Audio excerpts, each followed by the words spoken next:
Hi hello ನಮಸ್ತೆ, welcome back to my YouTube channel. ಇವತ್ತಿನ special recipe ಏನಂತ ಹೇಳಿದ್ರೆ ಚಿಕನ್ ಸುಕ್ಕ. ನೀವು ಚಿಕನ್ ಸುಕ್ಕ ಆಲ್ರೆಡಿ ಯಾವ ರೀತಿ ಮಾಡೋದು ಅಂತೇಳಿ ಗೊತ್ತಿರುತ್ತೆ ಸಾಮಾನ್ಯವಾಗಿ. ಸೊ ಈ ಥರ ಮಾಡಿ ನೋಡಿ ಸ್ಪೆಷಲ್ಲಾಗಿ.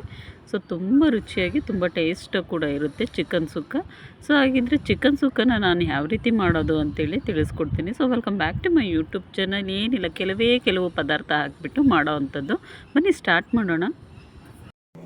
ಇಲ್ಲಿ ಒಂದು 500 ಗ್ರಾಮ್ ಆಗುವಷ್ಟು ಚಿಕನ್ನ ತೊಗೊಂಡಿದ್ದೀನಿ. ಅದಕ್ಕೆ ಸ್ವಲ್ಪ ಉಪ್ಪನ್ನ ಹಾಕ್ಕೊಳ್ಳಿ.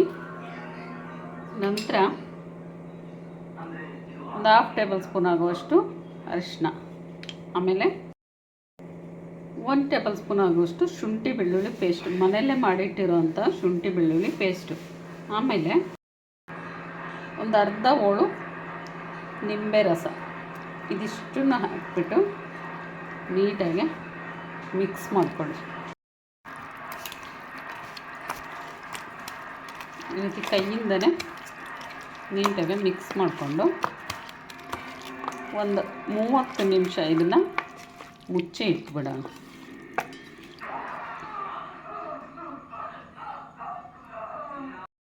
ಇವಾಗ ಒಂದು ಬಾಣಲಿಗೆ, ದಪ್ಪ ತಳ ಇರೋವಂಥ ಬಾಣಲಿಗೆ ಸ್ವಲ್ಪ ಆಯಿಲ್ ಹಾಕ್ಕೊಳ್ಳಿ. ಆಯಿಲ್ ಚೆನ್ನಾಗಿ ಬಿಸಿ ಆಗಲಿ. ಈ ಬಿಸಿಯಾಗಿರೋಂಥ ಆಯಿಲ್ಗೆ ಈರುಳ್ಳಿನ ಹಾಕಿ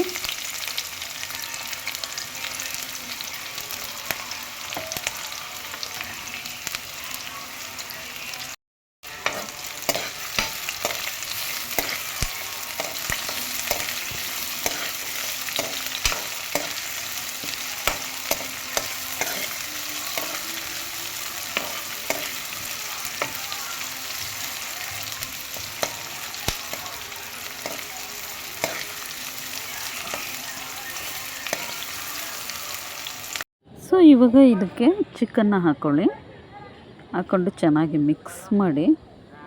ಸೊ ಏನಿಲ್ಲ, ಕೆಲವು ಪದಾರ್ಥಗಳನ್ನು ಬಳಸ್ಕೊಂಡು ಮಾಡಿರೋ ಅಂತಹ ಚಿಕನ್ ಸುಕ್ಕ ಬಹಳ ರುಚಿಯಾಗಿ ಕೂಡ ಇರುತ್ತೆ. ಸೊ ನೀವು ಕೂಡ ಇದನ್ನು ಮನೇಲಿ ಒಮ್ಮೆ ಟ್ರೈ ಮಾಡಿ ನೋಡಿ.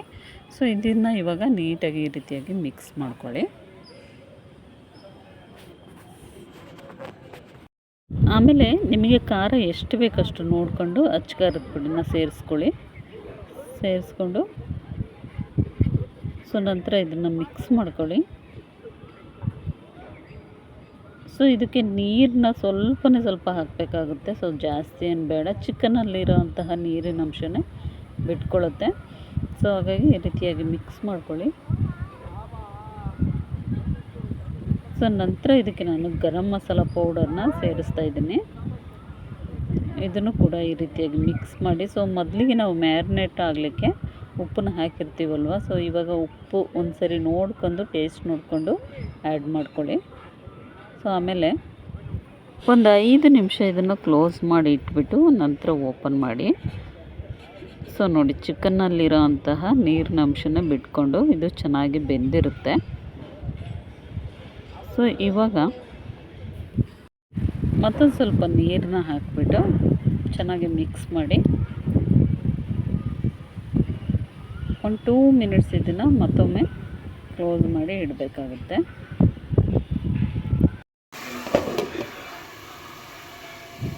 ಸೊ ಇವಾಗ ನೋಡಿ, ಕಂಪ್ಲೀಟಾಗಿ ಇದು ಬೆಂದಿರುತ್ತೆ. ಸೊ ಭಾಳ ಚೆನ್ನಾಗಿ ಟೇಸ್ಟ್ ಕೂಡ ಇರುತ್ತೆ. ಸೊ ಇದನ್ನು ಒಮ್ಮೆ ಈ ರೀತಿಯಾಗಿ ಮಿಕ್ಸ್ ಮಾಡಿ ನಂತರ ಇದಕ್ಕೆ ನಾನು ಒಂದು ಬೌಲ್ ಆಗೋವಷ್ಟು ಹಸಿ ತೆಂಗಿನ ಕಾಯಿ ತುರಿನ ಇದಕ್ಕೆ ಸೇರಿಸ್ಕೊಂಡು ಹೀಗೆ ಮಿಕ್ಸ್ ಮಾಡಿ. ಸೊ ಅದ್ರ ಜೊತೆಗೇ ಸ್ವಲ್ಪ ಕೊತ್ತಂಬರಿ ಸೊಪ್ಪನ್ನು ಹಾಕಿಬಿಟ್ಟು ಮಿಕ್ಸ್ ಮಾಡ್ಕೊಳ್ಳಿ. ಸೊ ಚಿಕನ್ ಸುಕ್ಕ ಸಿಂಪಲಾಗಾದರೂ ಇದು ತುಂಬಾ ಟೇಸ್ಟಾಗಿರುತ್ತೆ. ಸೊ ಇದನ್ನು ಒಮ್ಮೆ ಟ್ರೈ ಮಾಡಿ ನೋಡಿ. ಸೊ ಇದನ್ನು ಒಂದು 3 ಮಿನಿಟ್ಸು ಚೆನ್ನಾಗಿ ಬೇಯಲಿಕ್ಕೆ ಬಿಟ್ಬಿಡೋಣ ಇವಾಗ. ಸೊ ಇದು ಫೈನಲಾಗಿ ಆಯಿತು ಅಂತಾನೆ. ಸೊ ಒಂದು 3 ಮಿನಿಟ್ಸ್ ಇದನ್ನು ಕ್ಲೋಸ್ ಮಾಡಿ ಇಡೋಣ.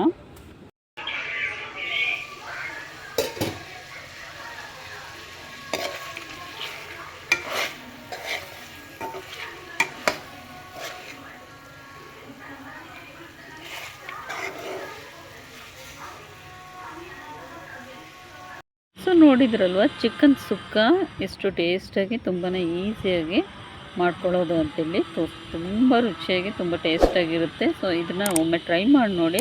ಸೊ ಈ ವಿಡಿಯೋ ನಿಮಗೆ ಇಷ್ಟ ಆಗಿದ್ದರೆ ಇವಾಗಲೇ ಸಬ್ಸ್ಕ್ರೈಬ್ ಮಾಡ್ಕೊಳ್ಳಿ ಫ್ರೆಂಡ್ಸ್, ಲೈಕ್ ಮಾಡಿ, ಶೇರ್ ಮಾಡಿ. ನೆಕ್ಸ್ಟ್ ವ್ಲಾಗಲ್ಲಿ ಮತ್ತೆ ಇನ್ನೊಂದು ಒಳ್ಳೆ ರೆಸಿಪಿಯೊಂದಿಗೆ ಮತ್ತೆ ಸಿಗ್ತೀನಿ. ಬಾಯ್.